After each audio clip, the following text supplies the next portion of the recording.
Tirar essa placa da geladeira Bosch Inteligente Frost Free 44.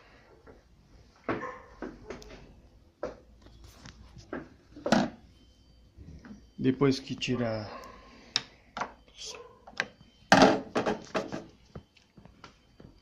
aqui, tem duas travas.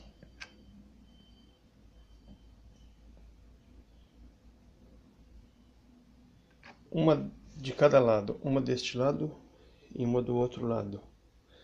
São dois pininhos desses, de mais ou menos 1 centímetro.